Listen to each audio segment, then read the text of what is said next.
This is lovely Laura Aiken, who is the most amazing leadership coach and consultant. Laura is one of those rare people who's been there, fought her way out of a situation and come out as an absolute warrior who now just is trying to help reduce stress in the world, one person at a time, by equipping us all with tools that you can really use in the day-to-day. So I know that Laura is mostly zipping around the world, presenting to CEOs and helping, you know, real high flyers, but I think the tools are applicable to everybody, whether you are struggling to spin plates in a business or juggling things at home. The tools that come from, you know, neuroscience but bring in a real holistic side, I think are so valuable for everybody, and we're really chuffed to have you here, Laura.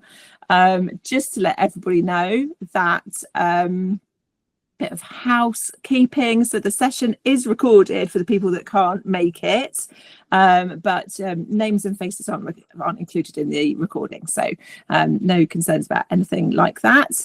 We love to take questions, so if anybody's got a question for Laura as we're going along, just type it into the chat box and I'll relay it to Laura as we're going. But with that, just hand it over to you. Can't wait to hear what you're going to share with us, Laura. Wonderful, Sonia. How's my audio video coming across now? Better, thank you. Okay, cool. Yeah, we've picked everyone else off the Wi-Fi. For the benefit of the audience, I've moved house recently, and when the internet is still catching up with us, so bear with me, and we'll all get through this together. And we'll all get through this together. Yeah, absolutely open to questions throughout. I'll keep an eye on the chat box as I'm going. But yes, feel free to ask questions as we go. Yeah, so thanks for the introduction, Sonia. I can share a little bit more about myself and kind of what brought me to this world of leadership coaching and resilience. I spent 10 years in engineering and construction around the world. So I trained in chemical engineering and then went into large-scale industrial engineering, so working in the energy industry in the UK, US, and Australia. I, for the most part, loved that career. There were some wonderful people, great teams, really challenging projects to work on. But also, over time, found myself kind of being worn a little thin. And for a number of reasons, some of which I'll touch on during this webinar, found myself in 2019 just completely burnt out, mentally, physically, emotionally exhausted, not able to perform at work, struggling in a personal relationship, and just really, really needing a change. So over the course of the next couple of years, really, I implemented a lot of changes. I ended up leaving that world, behind, and moving into coaching and consulting. I spent a lot of time looking at the different ways that we can heal from severe stress, both physically, mentally, emotionally, and spiritually. And a lot of that has informed my personal practices now, but also the practices that I implement with my coachees, who are business leaders who live all over the world and work in businesses of all scales. Maybe just one more thing to share about me is that in 2016 I did yoga teacher training. So a few months prior to that, I was on site in Australia, and I've practiced yoga since I was a teenager, but had never really branched into teaching until a colleague on site said something about yoga being easy. So I was like, right, when we get back to the camp tonight, I'm going to give everyone a yoga class and you'll see just how easy it is. And obviously taught the most grueling class I could think of just to wind him up. But anyway, that led to me sort of leading community classes for people on site over a couple of months. and just really connected with that method of teaching and the physical, mental, emotional, spiritual practice of yoga, and how that really helped me explore some deeper areas in myself. For those on the call, I'd like to hear, what does resilience mean to you? You can drop it in the chat. I'm curious what resilience means for you. Coping, the ability to bounce back, having energy left at the end of the day to do things I enjoy, adaptability, and being able to switch and cope. Great. On the other side, what does stress bring up for you, or what does stress mean to you? So what does stress mean for you? We've got shutting down, losing focus, achieving less. What else? What comes up for you when I say the word stress? Yeah, unhappy. Reaction to pressure or tension. Really interesting.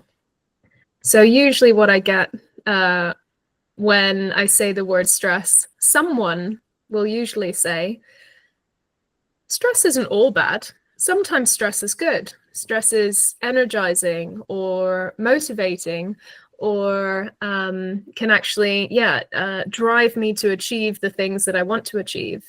And to them I say, absolutely.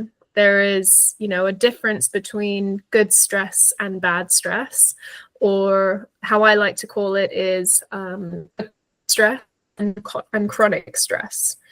So acute stress is where our bodies are designed to overcome that type of stress. We are designed to have a short-term stress response, detect a threat in our environment, activate our systems, and overcome that. Bad stress or chronic stress is really indicated kind of by the patterning of stress, which could be overwhelming, unpredictable, uncontrollable, or intense. The differences between good stress and bad stress, or chronic stress and acute stress, is how it shows up for you and the sort of symptoms of chronic stress versus acute stress. If you are dealing with acute stressors, you may be able to sleep well, focused thinking. Yeah, you don't have a problem in connecting with others, and mentally and emotionally, you're feeling resilient, optimistic about the future, hopeful, looking for the opportunities and seeing the opportunities. On the other hand, chronic stress is where you can start to see symptoms appearing related to stress, like trouble sleeping, the inability to focus, feeling maybe distracted, feeling disconnected or withdrawn from the people around you, and seeing some of the mental and emotional impacts of that also. So fearing the future, having pessimism about your environment and your role or your livelihood. People with chronic stress can feel defensive or betrayed. And of course, it's not just about stress in the moment, it's about the long-term health risks associated with chronic stress, which are by now fairly well documented, particularly stress's effect on our cardiovascular system. From a neuroscience standpoint, like we are very complicated creatures, but we're also very simple creatures too.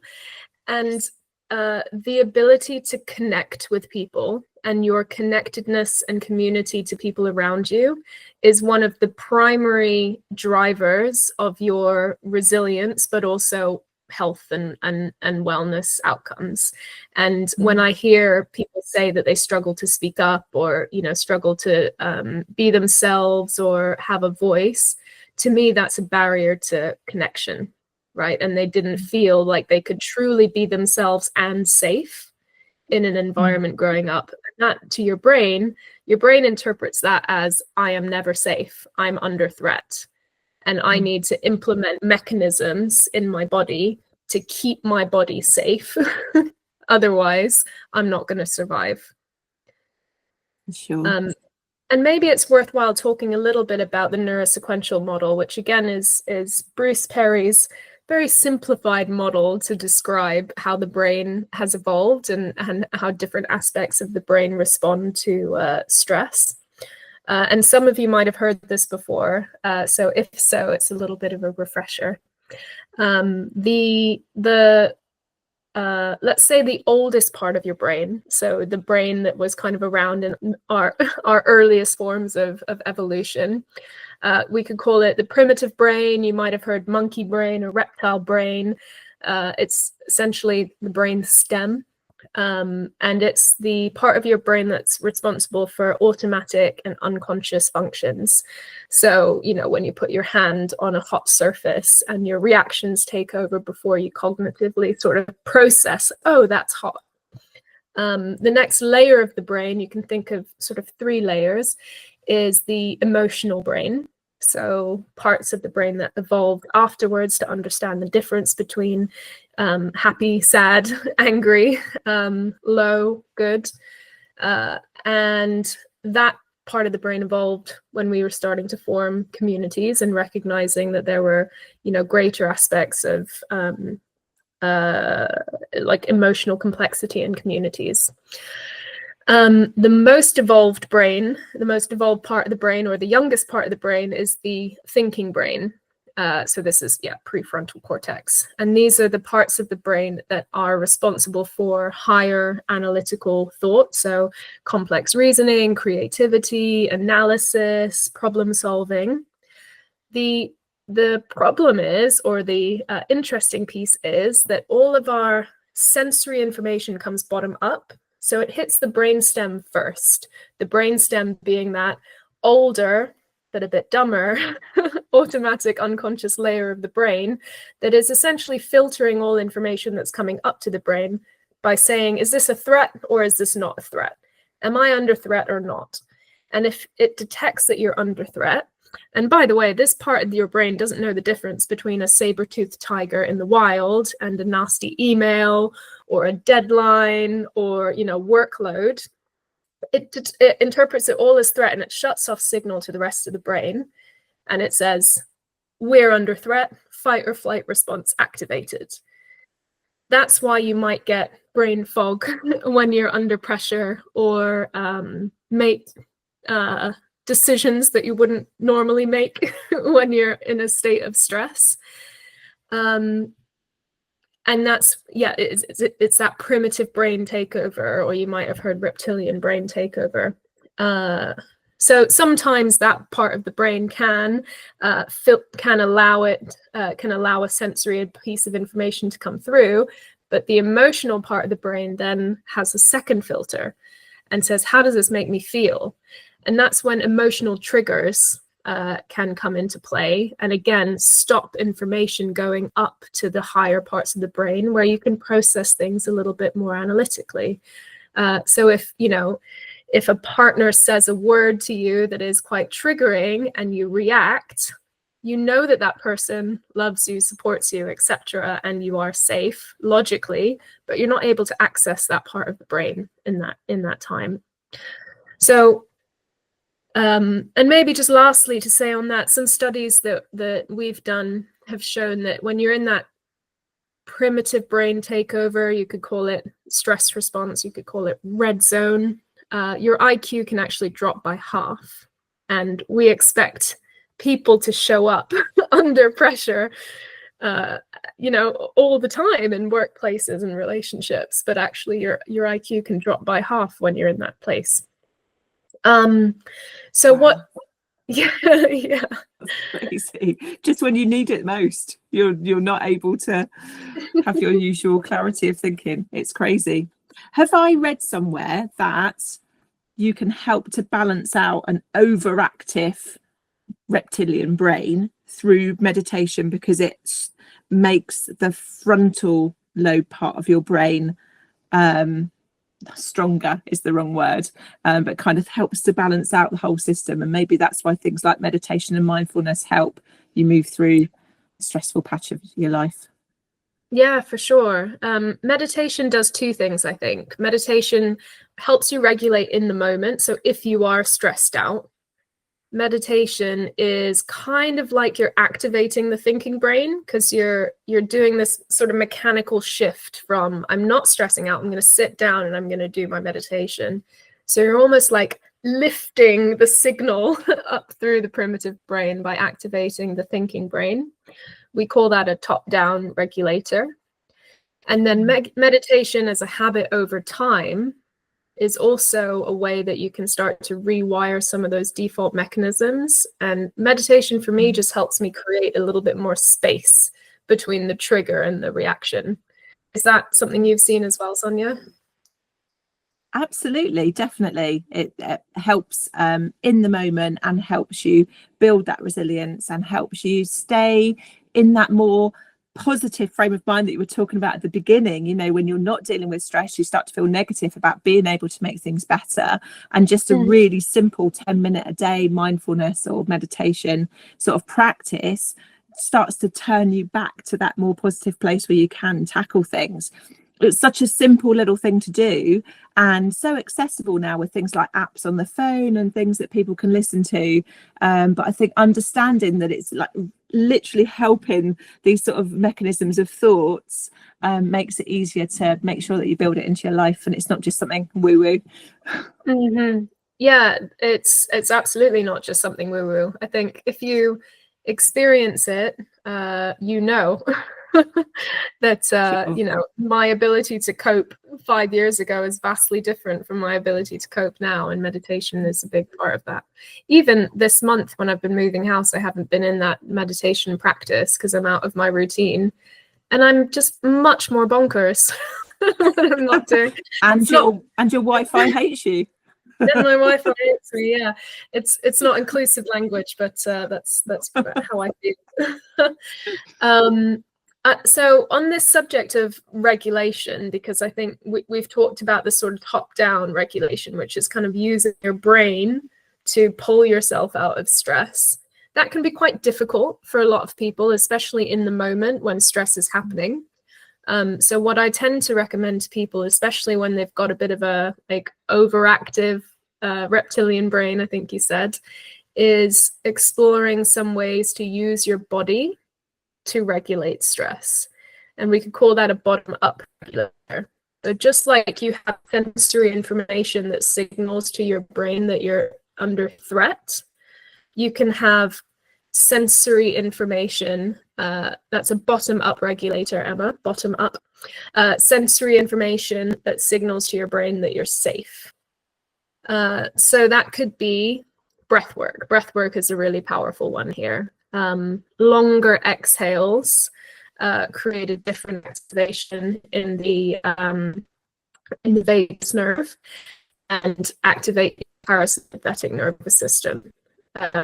Any sort of controlled breath work is such a powerful way to consciously impact this unconscious system that is our nervous system.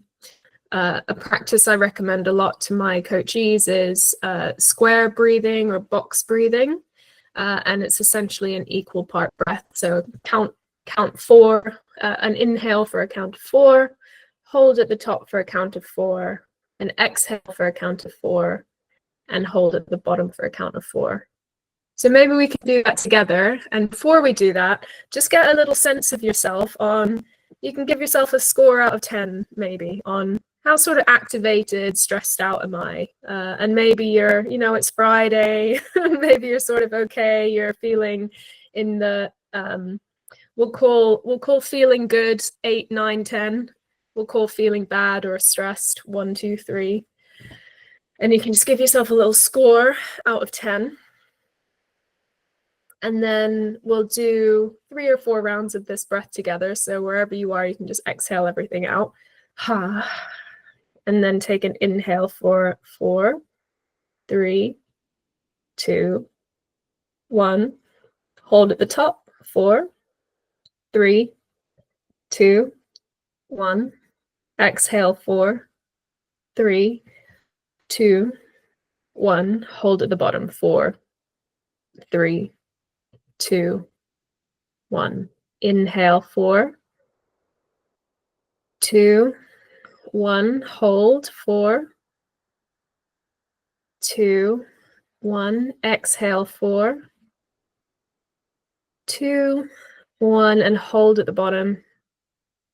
2, 1. 2 more rounds. 4, 3, 2, 1. Hold. 4, 2, 1. Exhale. 4. Hold at the bottom. 4, 3, 2, 1. One more round on your own.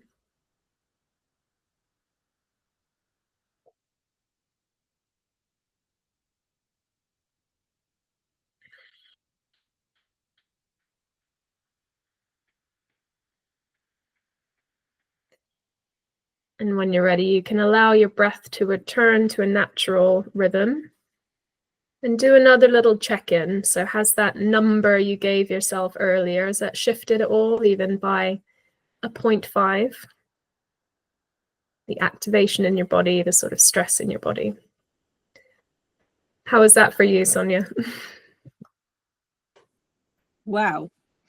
It actually made me feel a little bit teary, which probably says a lot about pushing through the week and not checking in with myself enough. So I will check in with myself over lunch and maybe go for a little walk.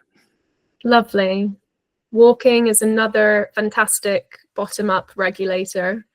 The rhythmic nature of walking is said, and the rhythmic nature of breath and dance and music, it's said to kind of trigger an association between to our mother's heartbeat in the womb, which is why like rhythmic activities can be sort of extra soothing and healing. Because when you're in the womb, like everything's provided for, right? You're the right temperature, you're well fed, there's no threats coming at you. So there's a little power play for you all, and that's a bottom-up regulator. Breathwork, of course, is really powerful because you can do it anywhere. You can do it in a meeting or while you're walking from one place to another. But anything sensory falls into that bottom-up pile. Even, aromatherapy, which I know you're a fan of as well, Sonia, music, walking, anything like that. The final regulator, so we did top down and bottom up. The final one is relational, so relational regulation, and that's essentially having a meaningful interaction with a person. And it comes back to this, pretty simple brains we have, like when we are in community, when we feel like we've got a tribe around us, we've got that safety in numbers, and your brain is soothed by that. So having a meaningful, even short, 30-second, 2-minute interaction with someone can really take you from that activated, stressed out lizard brain takeover to, okay, I'm able to access my emotional and thinking brains now. I'd love to hear if anyone else on the call has their own regulators that fall into those piles. So what do you do to make yourself feel better when you're stressed? And can you give it one of those labels? Does it fall into top down? Is it a sort of mental or mindset exercise? Bottom up, more physical or sensory? Or is it relational, so a bit more social and people-based? Drop that in the chat.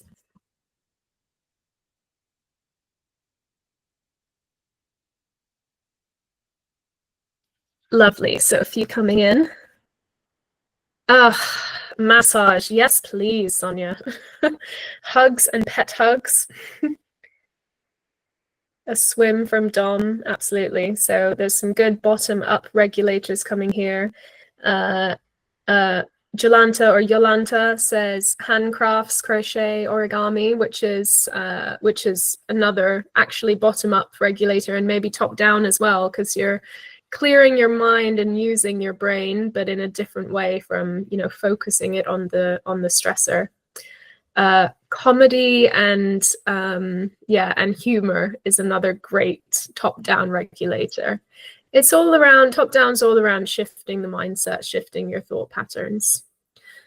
I think the big thing, I was about to say the big foot because I just read your comment, Carly. Barefoot grounding is a fantastic one for lots of reasons, but even just, you know, the sensory input alone means that you feel a little bit more supported and regulated. So the big takeaway from this, the couple of conversations we've had, and then we'll move into habits, is there's a recipe here that you can use to rewire your default responses to stressors and triggers. First of all, you have to get aware of what stress is for you. So what does that reptilian sort of primitive brain stress response takeover feel like for you? What happens in your head and your thoughts? What happens in your body? You know, are you tensed up in a particular way? And maybe are there other emotions associated with your stress response? And step 2 is to pause and implement something that can help you regulate in the moment, whether that's box breathing, walk, you know, just kicking your shoes off, having a 2-minute conversation with someone, watching a cartoon on the internet. The important thing is that it's something small that you can do in the moment, because the next step is essentially repeat, burn it in, and repeating consistently new behaviors. So it's saying, I've lost my network.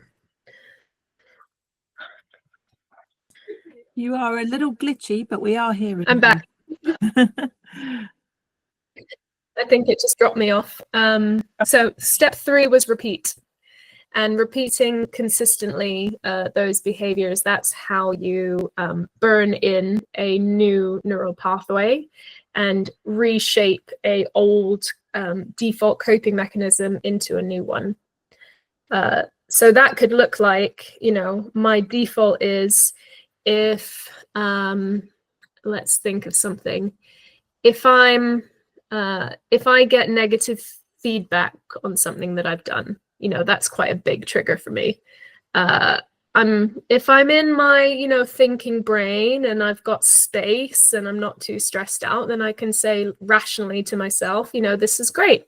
I get to learn from this. I've got some constructive feedback from someone that's important to me.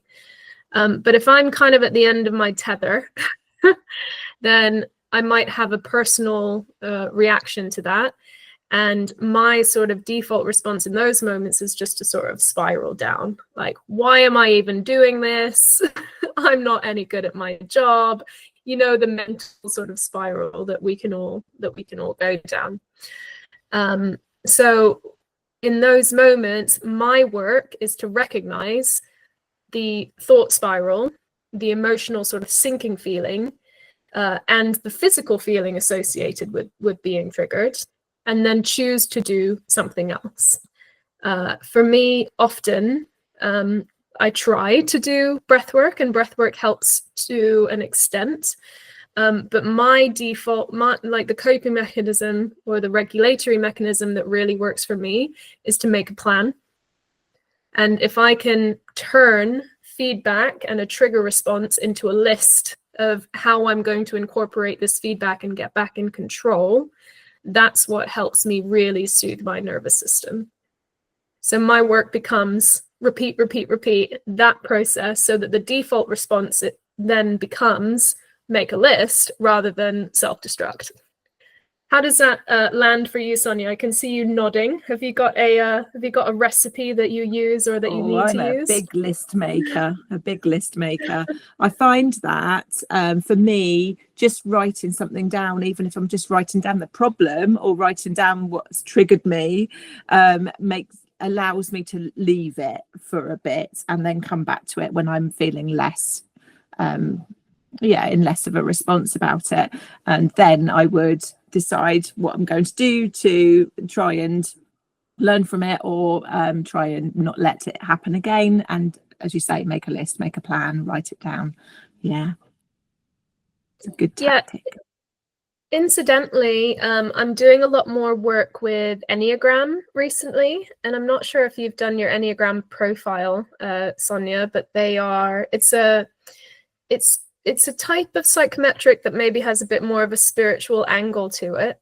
But a lot of what is built into their 9 types is core wounds that a person might have experienced, and then default ways that that person can regulate, and also sort of stretch ways that that person can regulate. And the last time I was sort of massively triggered was actually when I was learning about my type. And it all sort of lined up in the same way. I think I learned on the day type 2, which I am, regulates a lot better by getting back in control, making a plan, a bit more of a mental top-down process. And then I was like, oh, how do I apply that to this situation? And I did, and I felt fine again. So it's worth exploring if anyone is interested in a little bit more of a mirror, I suppose, to their psyches. Amazing. Can you spell out a website that people can look at? I can. Enneagram. It's Enneagram. I really want to look that up. And there's lots of different versions. There's lots of different websites out there where you can get it and get sort of like full reports for it. And I'll dig out the website that I use while we're taking questions towards the end. So I think I'll maybe talk just for a few more minutes on habits. And multitasking I can bring into that, habits and what I call dosing. But I'll open up for questions in the last couple of minutes too. So please do think about, what's on your mind related to stress and resilience. I'd love to make it, more tailored to those who are on the call. What we've talked about so far is how do you recognize stress and regulate in the moment? But in my example, if you remember, like if I had a lot of mental space and capacity when I got constructive feedback, I wouldn't react in the same way as when I'm sort of at the end of my tether. So a big part of resilience are the habits that help you create that space between the red zone and the green zone, or the reptilian brain takeover and sitting in your thinking brain. And there's a few different, I've got a bit of a recipe here that's very complicated. It's do less of the stuff that makes you feel bad and do more of the stuff that makes you feel good. You need to get some kind of a trademark for that, Laura. Yeah. Protect that idea right now. I know. It sounds so simple, but it's amazing how much we wallow in the stuff that makes us feel bad. So things that make us feel bad, you can separate those into things that stress you out, so things that kind of activate you, and things that drain you, so things that kind of empty you out. Those can be things. They can be things you consume. They can be people, and they can be little phones that we keep in our pocket. The important thing is with the things that make you feel bad is self-awareness. So what are stressors for you? What makes you feel activated? And what are drainers for you? What makes you feel kind of empty and sluggish at the end of the day? Multitasking for me falls into a stressor. Our brains are not designed for task switching. I think women get this reputation that we can multitask. In my opinion, that's a learned behavior because we've traditionally had to take on more caregiving responsibilities and caretaking responsibilities, and potentially traditionally have had less cognitive load otherwise, because that was, more of a responsibility was in caregiving. Again, learned behavior, not necessarily natural ability. It can take 20-25 minutes for your brain to properly switch from one activity to another. because it's if it's it takes some time to kind of get into a flow around what you're doing. So 30-minute meetings all in a row on completely different topics are entirely stressful for your brain, because every time you switch tasks, that's taking cognitive load.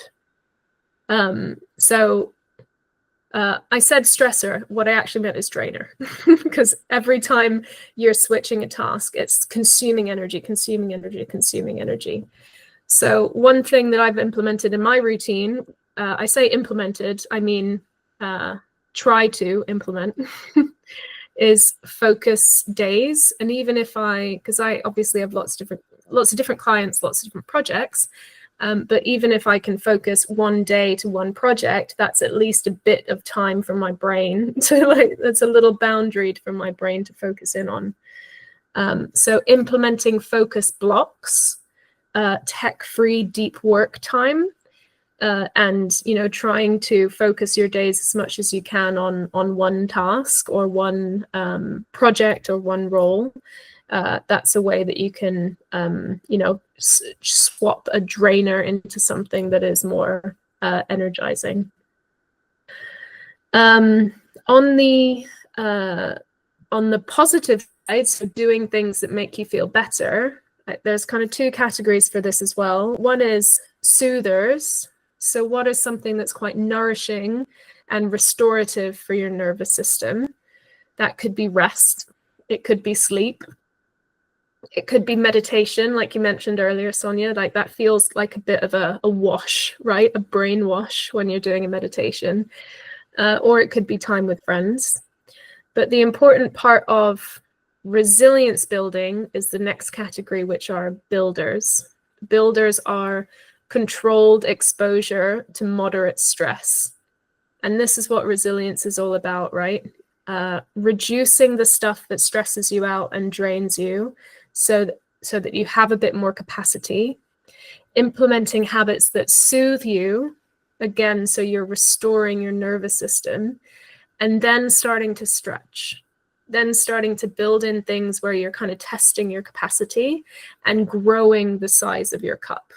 So you're filling your cup up, and then you're starting to grow the cup. Builders vary from person to person.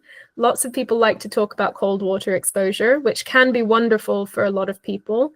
But again, it depends on you. It depends on your coping mechanisms, and it depends on your background. If you're someone who has a lot of stress in your life, and you don't have a full cup, then jumping in a very cold bath is going to stress you out even more and potentially tip you over the edge rather than expand your capacity for stress. Builders could also be things like learning a new language or exposing yourself to a new social situation. Strength training is a great one as well. You're actually exercising a muscle and growing capacity that way. So maybe I'll hand it over to those on the call as well. Would love to hear what are some habits that you have or you would like to have that are soothers or builders, things that restore you and nourish you, or things that kind of increase your capacity for stress.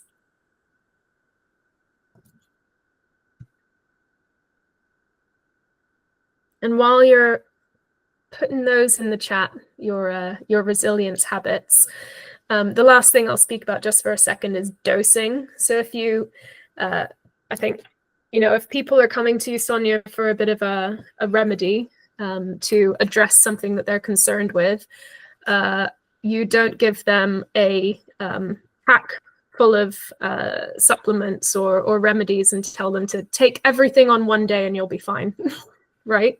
You're dosing it over time because it takes repetition, sequence, time, and consistency to address ailments of various nature.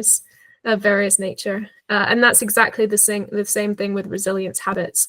A one and done massage or a long weekend away does not resilience make. Resilience is about dosing, consistency, in these habits, treating these habits like medicine.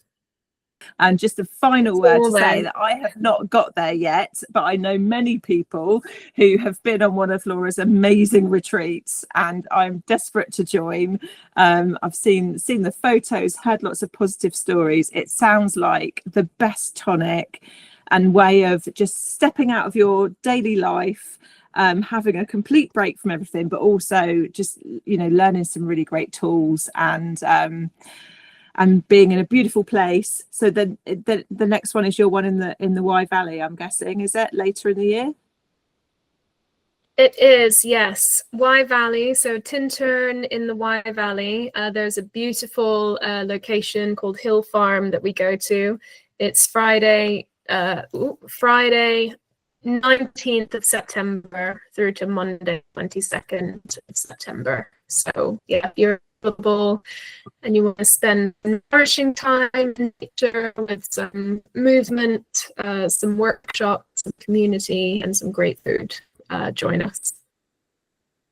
It looks like perfection. And we've actually got Tom from Hill Farm is going to be joining us for our webinar in August, and doing the webinar walking around outside in nature. It's going to be beautiful. It's going to be the closest thing to being on one of your retreats without actually joining, but I hope that lots of people can join you, because that would be the ultimate thing. Oh, thank you so much, Laura, and thank you everyone for joining us. And you know, we will send you the recording of this if you want to go back and look over anything again. Make sure that you check in with the blog article and read that, because I got a lot of learning just from reading the blog article. I'm definitely going to pick up some of the books that you mentioned earlier as well. And if anybody needs anything else, just drop us a message through social media and we can connect you with Laura or connect you with anything you need.